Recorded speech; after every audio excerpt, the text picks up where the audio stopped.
C'est un ciel fortement perturbé que subit la France au premier jour d'une grève qui doit durer jusqu'à jeudi. Les contrôleurs aériens ont massivement répondu à l'appel lancé par le SNCTA, le premier syndicat de la profession. Conséquence, l'annulation de nombreux vols un peu partout dans le pays. Pour éviter une trop grande pagaille, l'aviation civile avait demandé en amont à toutes les compagnies de réduire de 40% leur programme de vol. Une requête suivie des faits. Ce matin, dans les aéroports parisiens, les perturbations étaient conformes aux prévisions. Des retards de 30 minutes ont tout de même été signalés à Roissy-Charles de Gaulle.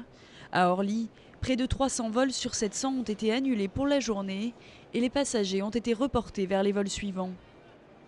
C'est annulé, on nous a prévenu que c'était annulé par SMS et qu'il fallait trouver une solution. Donc, on a trouvé une solution et la solution c'était de s'arrêter à Lyon.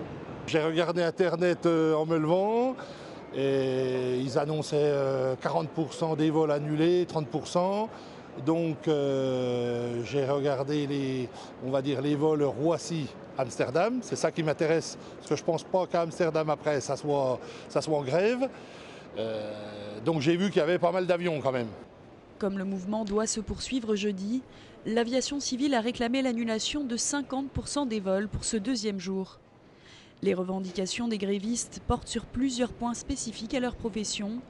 Ils s'alarment notamment du recul de 57 à 59 ans de l'âge limite de départ à la retraite.